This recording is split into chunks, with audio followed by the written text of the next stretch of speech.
Several GOP lawmakers who are banned from running for office are now suing in federal court. They say their constitutional rights are being violated. Fox 4's Drew Reeves is here now with the story. Drew.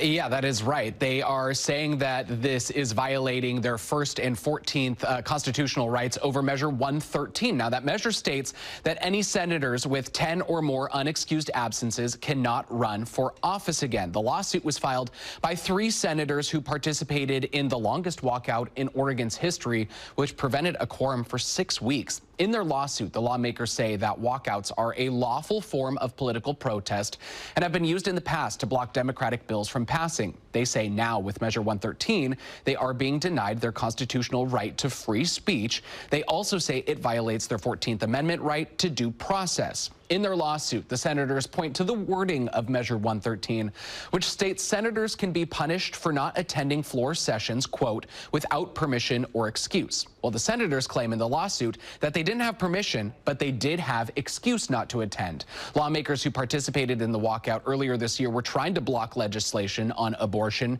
transgender health care, and guns. The Secretary of State's office has barred those senators from running for office again, but several lawmakers have also pointed out the measure's vague wording about when penalties should take effect and argue that since elections will happen before their term is technically over, they should be able to run again. Several senators with 10 or more absences have already filed candidacy papers despite the Secretary of State saying they were disqualified for running for office next year. Now, there is no court date set yet for this federal lawsuit, but it does come on top of a state lawsuit also filed by Republican senators that will be heard by the Oregon Supreme Court next month. Reporting in studio, Drew Reeves. Good day, Oregon.